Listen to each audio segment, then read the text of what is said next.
So for day 6 and bundle number 6, I've put together the Flaming Gorgeous stamp and die set with my Bouquet Builder stamp and die set, and then the It's Only More Puppets A2 mechanism. Now I want you to ignore the title of this and just look at it as a movements mechanism, because it's actually really clever. The more I use this away from the puppets, the more I can use it with other things in my stash and different themes. So anything that's got a flight or a movement, a footballer kicking a ball, a bird, a butterfly, plane, anything that has movement, you can use this mechanism with. I've already done a tutorial where I had the ape swinging from the trees, and that was as a landscape, and he would swing below. And my idea with this one is to use it with the birds flying. I'm going to put this on a 5x7 card blank. I'm not sure what orientation yet, but again, just to show you that although it says A2, you can actually put this onto any size card you like. So I've got all of my pieces ready here, and I've already stuck this background that I've created onto a 5x7 card blank. This is a piece of 4 3/4 by 6 3/4, and I've used the Rustic Wilderness, Mowed Grass, and then Twisted Citron, and they're the Distressed Oxide inks. Just kind of blended them together, and then I've spritzed over the top with the Twisted Citron spritz in the middle, and then the Rustic Wilderness around the outside. And it's just given me that nice, you see there, it looks quite spooky. It's a good Halloween background, but with all of the decoration over the top, I think it's going to come together really nicely. And then I've cut this piece here, which is 6 3/4 by 2. And again, I just tried to look at like it's all going to blend together. Again, it's going to be heavily decorated, so you're not going to notice that detail. You could just cut this piece, but then you'll see like white underneath. But again, you're going to be decorating it, so it's up to you. But I've just cut another piece to look the same to go on top. So in this set here, you get your mechanism, you get your main plate, you get your arrow, and you get the pull tab. You want to cut the main plate, okay, which will fit onto an A2 card blank if you wanted to, but you want to trim it down like I have here. And I've trimmed it so it's just under 2 inches. It's 1 7/8 because I want it to sit behind the width of this. Okay, you can see there it hides perfectly. And just make sure that you try and give yourself the same amount of distance here. So I've got, it's just over 1/4 inch, and it's the same on each side there. You just want to cut it you know, equally on each side. Don't need to take anything off the ends. Just cut it just like so. Now, because this has got the finger pull in it, obviously this piece doesn't. So I'm just going to sit this over the top. You want it to come right up to the edge, like so. I'm just going to take a pencil. Now, if you've got a circle punch, you can just punch that out. But I haven't got one the same size, so I'm just going to cut this by hand. So I've just got my little snips here and just cut that out. You could also partially die cut, so just have that end in the plate, in between, like in your plates when you run it through your die machine, if you want to do it that way. But that is, if you've got a steady hand, then just do that. But if not, you know, you can obviously run it through your die machine. But you see now we've got our finger pull.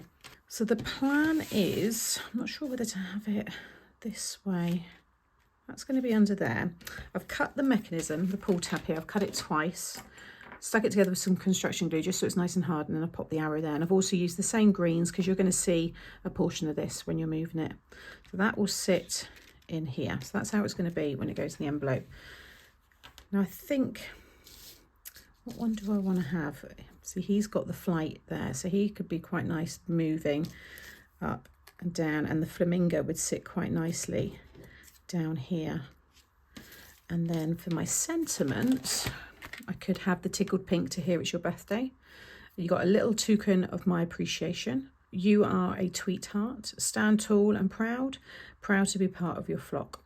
I think I'm going to do tickled pink to Here It's Your Birthday. I might even have him down there with the flamingo as well, although he could be good inside the card. I think he's got such a cool look about him. So I've gone ahead and I've cut all of these ones are from the Bouquet Builder. So although you've got like your Christmas holly here, everything else you can use all year round. I've die cut this one here. That's a die. That's a die which I've used in that one. And I've just used pink Distressed Oxide, and then the same, this is Rustic Wilderness, just over white cardstock. You can see on the back there. And again with these, again on white cardstock, I coloured them all with the Twisted Citron, and then I've just used the Mowed Lawn on the bottom, just so everything kind of sits and ties together with the background. Now, because the mechanism was to use with the puppets, I don't have any limbs, which is what we had. We had the arms for all the different characters and the legs, etc. So we need to make our own. Now, I am going to be using acetate. I just cut my piece and I've lost it. There it is. So I've already cut that piece, but I'm going to cut it again in a cardstock that you can see that shows up well. Now, the length and the width is entirely up to you. I'm going to trim mine down. This is basically, the acetate is going to be what the bird will be attached to, so then he can move up and down. All you need to do at the end is get yourself a punch. You want something that is 5mm, and you're just going to punch one like so, and then about 5mm gap, punch it again. And that's all you need to do. You know, you might want this in the middle, let's say, that down there, and you could have 4 birds or different things moving. You will just need to create 4 of these. So basically limbs, we need an anchor, we need something that we can attach it to.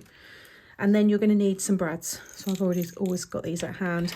I'm only going to need 2 because I'm just having that one element, but you'll need 2 for every element that you would have moving. So if you're going to have something off of all 4, then you'd need to have 8 brads. Always try and go for a colour that's similar, just in case you might see some of it, but you won't see it with this. But I'm going to have that one. I'm just going to go for these 2 green ones here. And again, these are they measure the head of the brad when they list them. That's the size. So these are 8mm, I believe. Yeah, these are your 8mm. So you're going to take your strip and pop your brad through. And then you're going to pop it through. Take this out first. I think I want it. Yeah, I'm going to have it from this one here. I was just thinking, yeah, no, I do want it from that one. And then pop it through whatever side, you want it to move from. And just open up your brad. I always like to just, when you open your brad up, put something underneath and then open it, just so it doesn't scratch against the card. You want this to move really freely. Next, you're going to slide that through there, and then take your other brad and you're going to pop it through the other hole and the hole on this piece here that you've cut. And again, when I open it up, I just like to use just a pokey tool or something, just so it's not completely scratching. And then you can do a little test. See, that moves really nicely. Now, some of the tails on your brads are quite long. See that one sticking out there? They can sometimes hit each other. So I'm just going to, get rid of those. Just as long as it moves. If you're happy with that, then that's fine. So you see what I mean? Just use this as a movement mechanism. Forget about the puppets and you can have lots of fun with this. It's really cool. So how I've just attached that, I'm going to do the same now, but just swap it with the acetate. Right, so next I want to attach this to this piece and then attach it onto there. You don't want anything to touch any of this. You can see, hang on, where that moves. So I can put some foam here. I can cover all this area with some foam as well. And I can put some thin foam along there.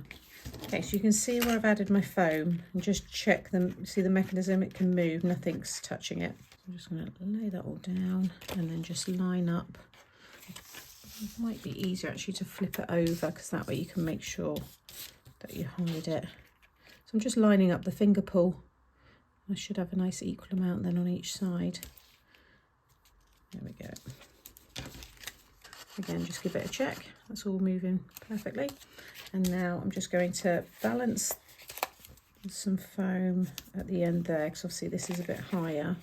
And then I'm going to put foam again over the top, so double foam at the end there.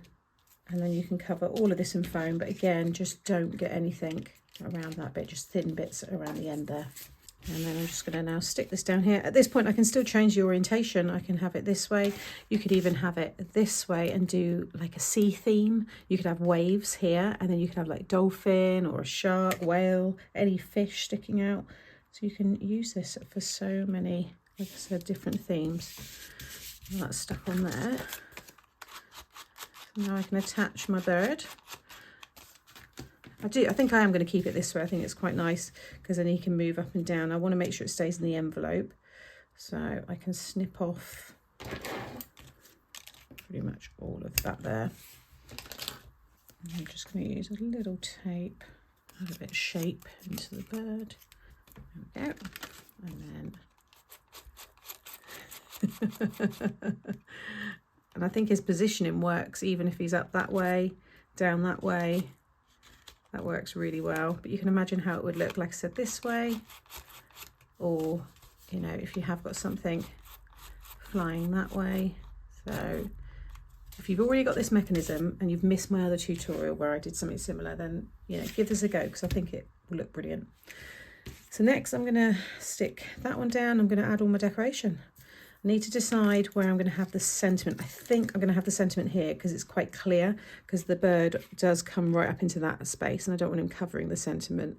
So I think I'll keep that down there, but have it, you know, really kind of like amongst all of the leaves and stuff. So I might stick some of these down first, then put the sentiment on and then build it up again. So there is all of the detail that I've added, plus a few little extra birds there as well. There's a lovely shimmer on this card as well. I'm not sure I get the light hitting it, but there is a lovely shimmer on that one, and you can see the lovely sentiment, and then when you pull the tab you have the fun bird flapping about there with excitement. I think it's really fun. I'd love to put this one together. So I hope this has given you a bit of inspiration and different ways to use that mechanism. Like I said, ignore that it says puppet or A2. You can put this on any size card you want and you just use it as a movement mechanism, and I think it will really open up some more ideas. Thank you for watching all of the tutorials this week. They're all together now on the Craft World website, and I'll have them all in a playlist made to surprise 6th birthday, and you'll be able to find that. That'll be popping up now, so you can have them all there. So if you do want to go back and look at them at a later date, they're all there together. So all of the products are also individually, although I put them in the bundle, and that is the best price because it's very, very good. 60% off is just fantastic. And the products are only available while stocks last, and I'm not sure when we're taking this off. It's not going to be straight away because I want it to continue the celebrations in May, but I think pretty much after May all the bundles will end and everything will go back to full price. So once again, thank you so much for 6 wonderful years of Made to Surprise. I love doing this from the bottom of my heart. It is my absolute true passion, and I get so much joy designing and then sharing it all with you and crafting with you all as well. It really is a dream job. Let's see what the next 6 years have got, hey? Thank you as always for all of the support, and I'll see you in the next one. Bye.